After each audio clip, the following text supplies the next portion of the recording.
Olá, torcedores e torcedoras do Cruzeiro, tudo bem?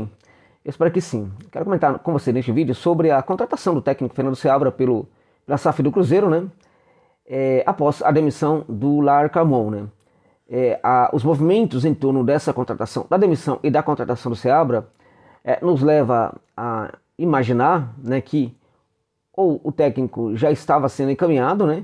Então os dirigentes esperavam ali por um resultado positivo para que o Larcamon continuasse, e se o resultado fosse negativo, já havia ali um técnico engatilhado. Essa é uma possibilidade. A outra possibilidade é de que, diante da necessidade de apresentar rapidamente um técnico, o Cruzeiro foi atrás daquele que seria o mais fácil de todos, né? Então buscou um técnico no time aí da terceira divisão do Campeonato Paulista, né? Então eu quero comentar sobre isso. Antes, chamar sua atenção para o fato de que este vídeo tem o patrocínio da 1xBet, que é uma casa de aposta importante, tá? Para você, evidentemente, que curte uma aposta esportiva, claro. Se você curte, beleza. Não curte, tá tudo bem, tamo junto. Você curte uma aposta esportiva, gosta de apostar, então eu sugiro que você o faça pela 1xBet, né? Que é uma gigante do mundo das apostas aí. Trata você muito bem, trata você como consumidor e não apenas como mero apostador, né? Não fica te rolando, né? É enorme, gigante no mercado, patrocina inúmeras equipes gigantescas como Barça, Liverpool e assim por diante, né? Enfim. E se você ganhar um bom dinheiro, esse valor vai entrar na sua conta imediatamente, né? Ao contrário de muita casa de aposta, né? Porque quando você ganha um pouquinho, você recebe o seu valor a partir do seu pedido de saque. Quando você ganha uma grana legal, aí para você receber olha, gente, aí você percebe que tem casa de aposta e tem a 1xBet, beleza, gente? Não conhece o link que está no comentário fixado desse vídeo para se cadastrar, e coloque também o código promocional 1xJosa, que vai te oportunizar dobrar o valor do seu primeiro depósito, né, até o limite de R$ 1.200, e também vai notificar para eles lá porque que você chegou lá na casa de aposta. Beleza, gente? E aí, claro, vamos continuar a patrocinar o meu trabalho. Muito obrigado. Vamos lá então falar do Seabra. Gente, vamos lá, olha só. De onde vem esse nome, Fernando Seabra, tá? Muitos estão estupefatos aí com essa notícia, né? Mas o Fernando Seabra é um cara já conhecido pelo dirigente do Cruzeiro, né? Ele esteve à frente ali da equipe sub-20 do time, né, que comandou a equipe no campeonato, na Copa São Paulo de Futebol Júnior. O Cruzeiro fez uma campanha excelente, né, vice-campeão inclusive, excelente, e também ele esteve à frente da equipe que conseguiu um resultado muito positivo na Copa Brasil. Agora não sei, não me lembro bem se era a Copa Brasil ou se era o campeonato, né, acho que era o Campeonato Brasileiro, né, sub-20, né. Não, a Copa do Brasil, né? Copa do Brasil Sub-20. A equipe do Cruzeiro naquela ocasião, que tinha um time muito bom, conquistou o título, né? Então veja, aquele time que conquistou o título, ele foi o time que foi para a Copa São Paulo. Então, daí, né, a grande campanha também que a equipe fizera no Campeonato Paulista, perdão, na Copa São Paulo de Futebol Júnior. Então ele foi convocado ali, foi convidado para trabalhar no Bragantino, pelos dirigentes do Bragantino. E lá no Bragantino ele conseguiu resultados muito inexpressivos diante dos outros técnicos, os técnicos anteriores. Em geral, o Braga conseguia fazer campanhas melhores, né? E havia um problema no Bragantino, sobretudo um problema no jogo, né? Essa é uma reclamação que acontecia lá em Bragança Paulista, um problema com o jogo do Bragantino. Não tinha muito a ver com a maneira como eles gostariam que a equipe jogasse, né? Então, exigia-se do técnico que a equipe tivesse um comportamento diferente numa divisão que é inexpressiva do futebol paulista, né? E que tem, na verdade, equipes com investimentos que não chegam perto da equipe do Bragantino. Então, o Bragantino ali deveria jogar de uma maneira diferente e não estava jogando necessariamente de acordo com todos os investimentos, né? A equipe conseguiu se classificar dentre 16 equipes aí para as quartas de final do Campeonato Paulista da Série A3, né? E no Campeonato Paulista encarou o Grêmio de Prudente, o Grêmio Prudente, né? No primeiro jogo em Bragança ganhou de 1-0 no sufoco, na Bacia das Almas, um negócio assim horroroso. Só que no jogo da volta contra a equipe do Prudente levou uma goleada, né, fora de casa de 4-2, num jogo pavoroso, horroroso, né, da equipe do Grêmio Prudente. E aí o que a gente percebe? A equipe se classificou para os 8 e foi eliminada imediatamente no maior jogo da temporada da equipe do Red Bull Bragantino 2, né? Então veja, o técnico Seabra provavelmente sequer continuaria no Bragantino, tá? Para vocês terem ideia. As críticas ao trabalho dele eram muito fortes e seria muito provável que ele seria demitido em algum momento. E aí o que acontece? Antes de o Red Bull decidir-se por ficar ou não com o técnico, o Cruzeiro foi lá e buscou esse técnico aí. Bem, então o conhecimento que se tem sobre o trabalho dele na base é um conhecimento que leva os dirigentes, na verdade, aí a pensar na sua contratação, né, a contratá-lo. É somente isso, gente. É o conhecimento do nada. Então, aqueles que não estão entendendo, não imagine, pô, o cara foi encontrado lá na tal, porque ou ele é esquisito, horroroso tal, e todo mundo não presta, né? Os dirigentes do Cruzeiro não prestam tal, para buscar um cara desse, ou porque o cara é muito diferente e eles conseguiram descobrir esse cara. Não, não descobriram ninguém. Eles, na verdade, já conheciam o Seabra do trabalho que ele fazia na base do Cruzeiro. Na base do Cruzeiro, não dá para questionar o trabalho que ele fez. Deixando claro que ele foi também interino do Autuori, no passado também no Cruzeiro, né? Então veja, quando ele é promovido a um time principal, na primeira experiência dele, no time principal, assim, num desafio muito pequeno, porque ele tinha, volto a dizer, os maiores investimentos, os maiores, né, dentre todas as equipes da Série A3, os maiores investimentos.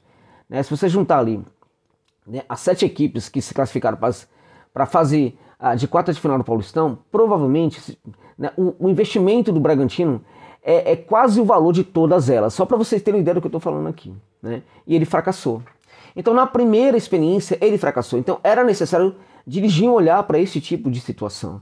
Se o Seabra foi visto como um bom técnico em virtude do que ele fez na base do Cruzeiro, ele deveria receber uma nova proposta do Cruzeiro para voltar para a base do Cruzeiro, né? Ou, né, voltar para o Cruzeiro para fazer parte de uma comissão técnica permanente, né, tornando-se, inclusive, né, um interino de um novo técnico, até para que ele aprendesse um pouco mais.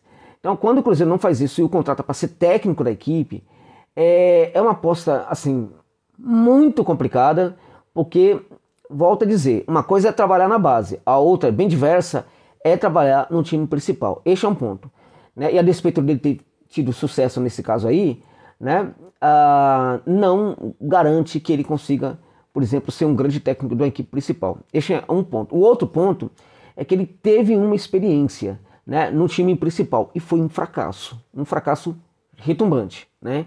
Então isto, né, a primeira situação já o configura, já o pincela, já o desenha como uma aposta, né? A segunda situação, né, ainda o pincela ainda mais, termina de pincelar completamente o Fernando Seabra como uma aposta. Este é o momento para uma aposta? Este é um ponto.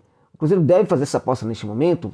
Meus amigos, o cara está saindo da terceira divisão do Campeonato Paulista, gente, para ser o técnico do Cruzeiro, tá? A equipe que está disputando a Sul-Americana, a equipe que está aí disputando o Campeonato Brasileiro, que vai ser uma competição muito difícil para o Cruzeiro. Então, na verdade, assim, é uma aposta. Ele se configura como uma aposta. A aposta é o que o Ronaldo, né, e os seus Blue Caps, né, devem fazer neste momento. Na minha opinião, há um erro gigantesco nisso daí, né? O mesmo erro cometido pelos dirigentes do São Paulo quando contrataram o Carpini. Só que o Carpini era um técnico que vinha da segunda divisão do Campeonato Brasileiro, não era da terceira divisão do Campeonato Paulista. É muito diferente, tá? Então o Carpini já havia apresentado resultados positivos em equipes grandes, né? Era uma aposta complicada, mas já havia apresentado resultados importantes. Ele tinha dirigido, por exemplo, o Água Santa na Série A do futebol brasileiro e feito uma grande campanha na Série A do futebol brasileiro, jogando contra o Corinthians, contra o São Paulo e assim por diante, né? O Seabra é completamente diferente. Então é chocante, né, o tipo de aposta que é feita neste momento pela gestão do Cruzeiro. Me parece, inclusive, muito irresponsável, né? Eu sei que muitos de vocês aí não entraram naquela onda de achar que o Lacramon era covarde, era não sei o que e tudo mais e tal. Aqueles que têm esse tipo de pensamento, eu queria saber qual foi o sentimento que vocês expressaram quando a equipe do Cruzeiro empatou o jogo lá na Arena MRV, né, depois de perder de 2-0, porque ali a gente não teve nada de covardia. A gente tinha no comando do Cruzeiro um técnico que estava ainda fazendo muito estudo sobre o elenco, que é um elenco muito complicado, né, um elenco que tem muito diferente, né, com jogadores muito diferentes. Então, para você harmonizar isso daí não é tão simples assim, né? Então ele estava fazendo muitos estudos e vamos combinar, né? Ele fez uma campanha muito boa no Campeonato Mineiro, só não conseguiu o título. Agora, não conseguiu o título por quê? Porque jogou contra o arquirrival, que hoje é uma equipe com elenco melhor, com investimentos melhores do que o Cruzeiro, né? Então, eu acho que pela derrota do Campeonato Mineiro, né, e nem acho que teve covardia nesse caso aí, eu acho que tem uma leitura errada sobre o que é futebol. As pessoas podem achar, não, naquele jogo, naquele momento, o cara não colocou nenhum atacante, exceto o Papagaio, naquele momento ali na partida e tal. Gente, isso é um absurdo, e infelizmente, muitos comentaristas aí também entraram, né, por esse caminho, né, e adotaram essa narrativa aí, entregaram essa narrativa para vocês torcedores e torcedoras, né. Não teve nada de equipe ali defensiva. Você fazer uma equipe ser ofensiva não significa colocar necessariamente atacantes, né? E qual é a qualidade dos atacantes que você vai colocar em campo? De repente você pode fazer uma equipe se tornar muito mais ofensiva trabalhando as substituições, levando jogadores para o meio de campo. Eu acho que teve, por exemplo, a substituição que foi muito boa, né? Muito boa mesmo, a substituição do jogador equatoriano, né?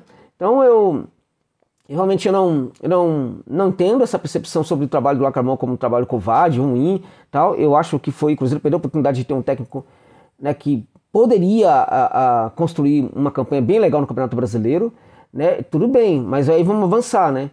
Vamos avançar para um técnico melhor do que esse. Não, vamos buscar uma aposta. Então você tem um técnico com experiência no futebol argentino, mexicano, enfim, com bons resultados aí já na carreira, você vai deixar de lado o trabalho desse técnico para buscar um técnico que foi eliminado, gente, de forma vergonhosa, perdendo de goleada para o time do Grêmio Prudente, que é um time completamente sem identidade, de vez em quando fica trocando de cidade e tal, essa situação aí e tal, né? E ainda na Série A3, ou seja, terceira divisão do futebol paulista. Então, para mim, é uma aposta complicada que mostra muita irresponsabilidade, mostra que os dirigentes perderam de vez assim, qualquer tipo de contato com o Cruzeiro, né?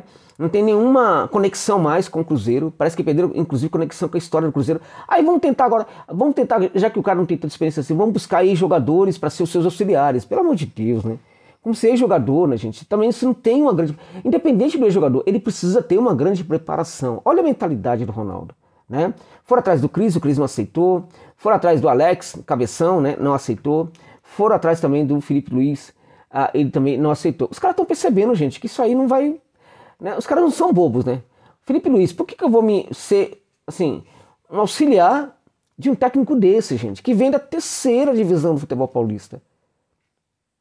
Infelizmente, assim, é lamentável a escolha da SAF do Cruzeiro neste caso aí, né?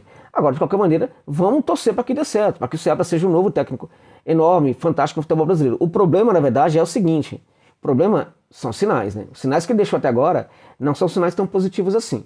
Mas ele deixou sinais... Não, ali é outra história, gente.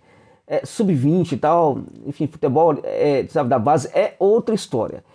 Como técnico mesmo, ele teve uma experiência. Foi no Red Bull Bragantino 2, na terceira divisão do Campeonato Paulista. E ele fracassou. Fracassou de forma retumbante. Esses são os sinais que ele deixou aí, né, para a gente avaliá-lo. Infelizmente, não são sinais positivos, não. Agora, vamos torcer para que ele consiga se superar e se tornar um grande técnico no futebol brasileiro, né, e que consiga levar o Cruzeiro a uma campanha fantástica em 2024 no Campeonato Brasileiro e também, por que não, na Copa Sul-Americana. É isso.